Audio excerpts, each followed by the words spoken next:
Hello my fellow hunters, maybe you're using my SwitchX spreadsheet, which I think personally got a lot of attention. So there were times about when Monster Hunter Rise released, at the release week, on my SwitchX spreadsheet I got about 90 or 95 simultaneously viewers, and now it's a weird time currently, but at the evening maybe average current amount of viewers is about 30, so that's a lot. You have to recommend that, you have to consider that around around the day there you have a lot of different visitors and you have to sum them up.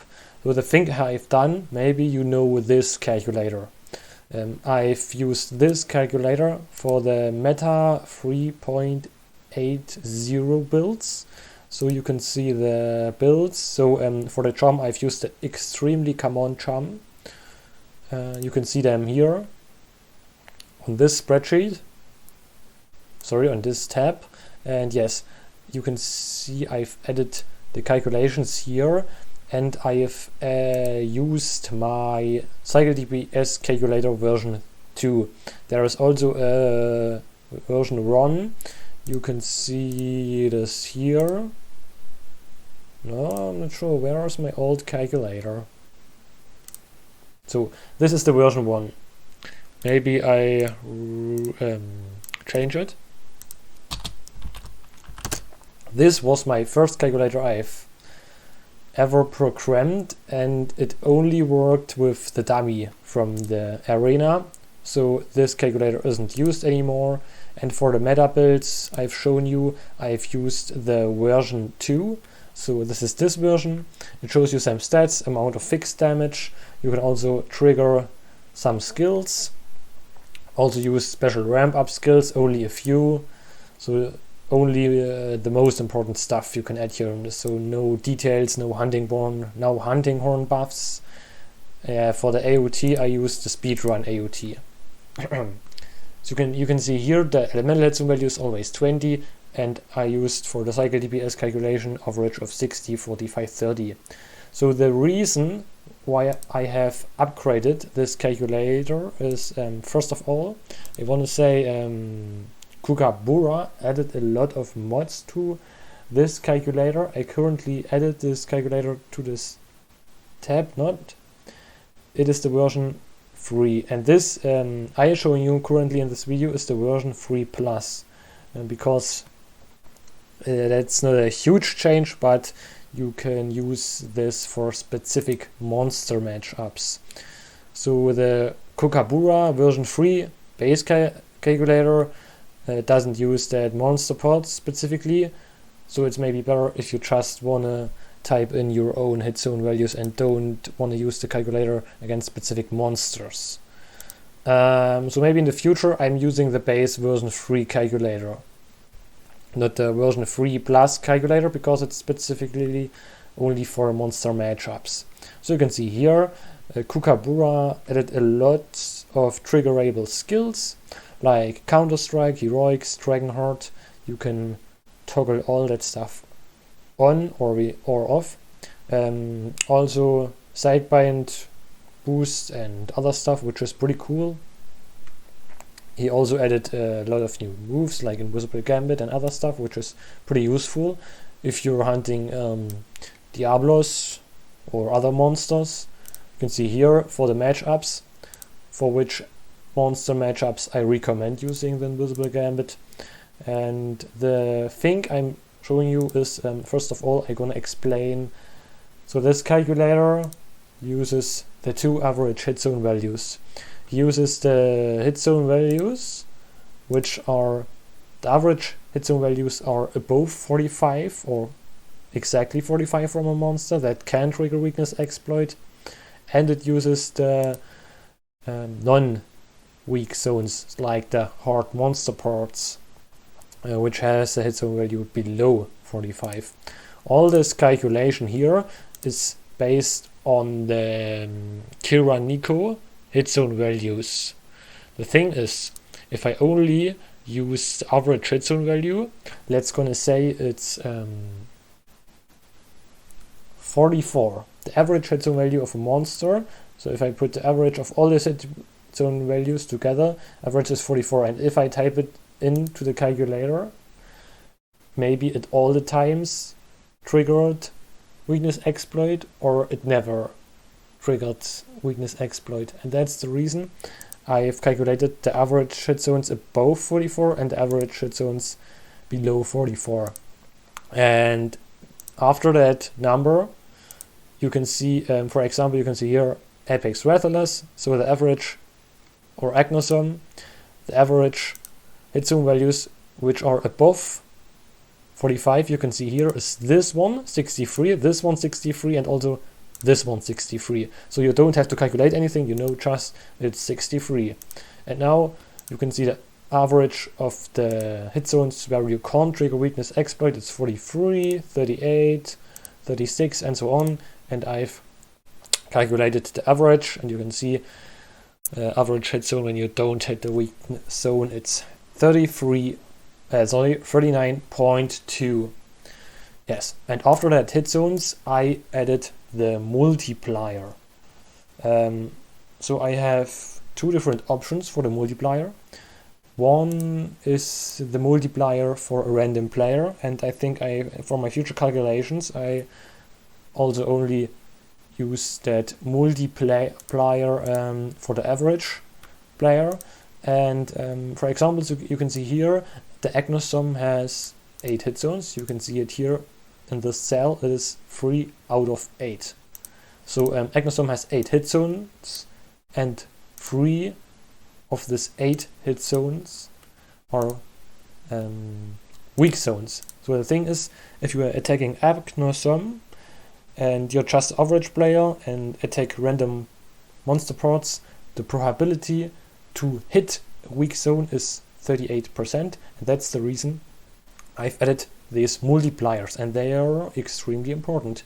For example, if a monster has pretty spicy hit zones, like for example I'm searching for Great Baggy, you can see it here, Great Baggy has 75 and 50 hit zone. That means the multiplier is 1, so you always hitting weak zones, and weakness exploit is all the time triggered. Here you can also see elemental hit zone values. The thing is, I just used the average hit zone value for elemental. I don't divided these elemental hit zone values further in hit zone values above 45 and under 45, because weakness, you don't using critical element in Rise currently, because it isn't meta, it doesn't do anything. And you also have to consider that Switch X has a raw meta and it doesn't need so much crit skills, so nevertheless critical element is pretty much useless. And I also have to say that the next reason is don't want to mess up this stuff, because at the most cases when a monster has a low raw hit zone value, the elemental hit zone value is higher. So we have a look at the Agnosum, and you can see for example here, let's give it a second, for the elemental hit zone values. So you can see the 63 raw hit zone value, it has 15 water, or 10 thunder. And at a 36 raw hit zone value, it has 20 elemental hit zone more. So it has 35, which is completely busted in comparison to the 15 elemental hit zone value, where you can trigger weakness exploit, and also 3 times higher elemental hit zone value than on the head. So you can see it's very complicated, all that stuff, so I just slapped the random elemental hit zone value on it. And I think personally I don't want to split that into 2 parts. It doesn't make sense, so I only use 1 elemental hit zone. So that's the table. Just want to mention, I also added a tier cell, so you can see how strong this monster is, on which stage you can fight that. And is there anything I'm forgotten to talk about? Currently not. So for example, you can see also here Kuluyaku has only 1 hit zone that's below 45. It is the 5 hit zone value, which is the lowest in the entire game. It is the boulder, or yes, when he grabs out the... Okay, so my test version 10-minute time cap was over, so I started new capturing. So now at this part, we gonna calculate some stuff. I've used as preparation from this table. So this is the current meta table with a random command charm, nothing special. You can see here Rapid Morph 1 charm, extremely easy to get. We're using the Narva switch axe because it is personally my favorite switch axe in the entire game. And so I only have to check the skills. So if you're personally also using the meta builds, you can just pick up the stats from here. So you can see here for the meta Abyssal Storm Axe, we're using 2 levels of crit eye, level 4 attack boost, and tiny white sharpness with level 2 power prolonger and elemental attack maxed out. Okay, let's check whether we have already slapped in that stuff. So you can see element is thunder, sharpness tiny white. We have also added anti-aerial species and power prolonger level 2. I forgot to add that, sorry. It's gonna check whether cycle DPS changes, yes. Power prolonger level 2, elemental fire with rapid morph always maxed out. Then we are using our power charm and power talon and a toggle of petalace because in the hunt, in regular hunt, it's disabled, except you making a quest at Infernal Springs, other stuff. Attack boost level 4, yes. Thunder attack level 5, crit eye was level 2, and weakness exploit level 3. Okay, no additional skills are toggled on. We don't using any Storm Soul or special skills. Yes, element is 43 and affinity is 0%. So you can see here True Raw 221 with True Element of 55. That's the stats you can see in your stat screen when currently checking your switch X stats. It's the yellow stats. So the thing is, we can here, first of all, we're gonna check the meta damage. So you can see this damage cycle DPS is based on a 60-45 30 hit zone value, and it's 118.3 cycle DPS. So if you're using the table, that's the reason why I've programmed that calculator. It doesn't mean if you generally fighting against a thunder weakness monster, it doesn't mean that it always do 118 cycle DPS, and that's the reason why I programmed this calculator of the new version. We're gonna choose Tigrex. So you can see here, if I add a monster, all the stuff changes. The elemental hit zone values changes, everything. For example, Apex Rathian doesn't really has a weakness, or Basarios barely has any weaknesses. Great Froggy has a good water weakness. Gossarak with a good fire weakness. Oh, that was fun. I currently spotted the mistake. I messed up those numbers. Let's give me a second. 8, 9, 10, 11 and 0. 12 and 0. Okay. Now the hit zones are correct. And all hit zones are marked automatically green. So everything that's green has to do with elemental hit zone, everything green has to do with raw hit zone values, and yes. So for example, you can see Engine F, water weakness, pretty obviously. Kemi has dragon and fire weakness, pretty good fire weakness. So we're choosing the Tigrex because Tigrex has thunder weakness. So I just want to mention, it's extremely funny. Just don't use this cell. The cell is invisible. You can barely see it, but it's extremely important for the calculation. Yes, we are fighting a Tigrex. And you can see now, we're using average hit zones. That means all the bad hit zone values in this calculation are included. And you can see we are doing 99.2 cycle DPS. And the reason is, you can see here, the average hit zone value where you can trigger weakness exploit is 53. And yes, so you can see for the standard calculator, we've used hit zone value of 60, 45 and 31. So that 30 hit zone value is pretty similar, but we're using this 53 instead of 60, so it may be a little bit less. And this is just for the average player. And that's the reason why I've created this comment, only weak spots. This is specifically for speedrunning, or if you're only hitting monster weak spots. I showed it you. So like we've said again on the meta thread, the Abyssal Storm X has done 118 cycle DPS, and the ZSD has done 1217. Go back to the calculator.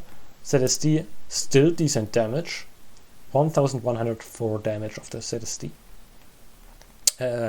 Average hit zone values included. And yes, now I'm gonna enable this command. This command is only recommended if you are a speedrunner, or if you're very good always hitting the weak zones of a monster. You can enable this, and you can see it goes to 1 and 0. Maybe in the future I'm gonna change that value to 0.8 and 0.2, because even if the Waldrecon speedruns from the bow, where they killed Sinogre in 40 seconds or 50 seconds, they maybe hit 10 or 15% of the time non-weakness spots, and that's the reason maybe in the future I'm gonna change that modifier to 0.8. But you can see here now, if I'm gonna prepare for a speedrun and gonna prepare my build, I can enable this command, only weak spots. Now only this 53 raw hit zone value got included into the calculation, and all the bad hit zone values got excluded to this calculation. And you can see here now, my cycle DPS jumps up to 126.6, and this is an extremely ton of damage.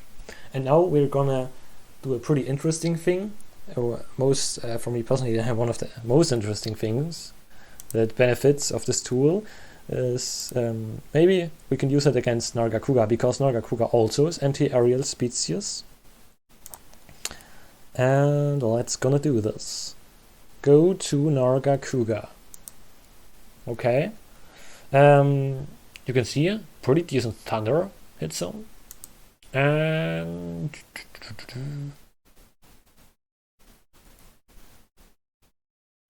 you can also see here in this cell, it automatically uses the element from your weapon. For example, if you have a fire weapon, you have here now the fire hit zone value, but Norva switch X is a thunder switch X, so we're using thunder, and you can see here it makes usage of the average hit zone, which is a lot better than on Tigrex. And you can still see here we does extremely ton of damage, 140 cycle DPS, and the complete ZSD average, if you're hitting the weak spots, like you can see here. In the best case scenario, you have a ZSD damage output of 1370, and I personally think that is one of the highest damage output of a Switch X. Yes, the best possible matchup is the Thundersword Narva Switch X against Nargacuga. Thus you can see 1370 damage. That's extremely interesting. And now I'm gonna also tell you a thing, but I don't want to show this you in the video. I didn't want to make it too long. And this is very useful, this tool, if you maybe want to fight against Barioth. So you can find out whether the Engineer, so you can use Barioth. And the thing is, Barioth has fire weakness and thunder weakness, so you can see they are pretty similar, but if you have the Narva Switch X, like you can see here, you can use anti-aerial species. It can be triggered to Barioth. You can see here we can also disable the weak spots or not, so if you're interested.